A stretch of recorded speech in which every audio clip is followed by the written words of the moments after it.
La Chambre Bleue, c'est le nouveau film de Mathieu Amalric qui a fait beaucoup parler de lui ici avec Tournée. C'est adapté de Simenon et c'est un film que vous pouvez déjà voir en salle. Il sort aujourd'hui en même temps. L'intrigue, c'est du pur Simenon. Un monsieur tout le monde, un petit patron de PME de province, a une maîtresse dans une chambre bleue. Mais il y a quand même des disparitions un petit peu inquiétantes autour d'eux. Alors, sont-ils coupables, sont-ils criminels, ont-ils tué leur femme ou leur conjoint respectif? C'est du Simenon, on n'en saura rien.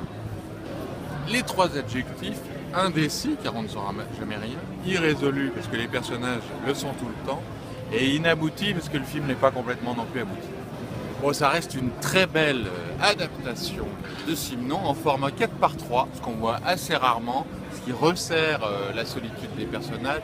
Les plus belles scènes, c'est les scènes évidemment sensuelles, puisque Mathieu Amalric joue avec sa compagne, qui joue sa maîtresse dans le film, dans cette chambre bleue, une sensualité légèrement onirique, une espèce de folie un peu larvaire, comme il y a toujours ce Simenon. Tout ça est très chiadé, très très maîtrisé.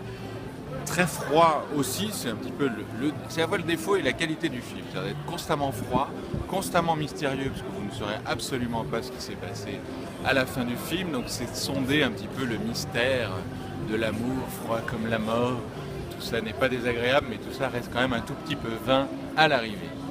Alors la note, on n'est pas dans le 5, parce que ça serait sévère, on n'est pas dans le 7, parce qu'à partir de 7, c'est quand même des bons films, mais on est quand même dans le 6.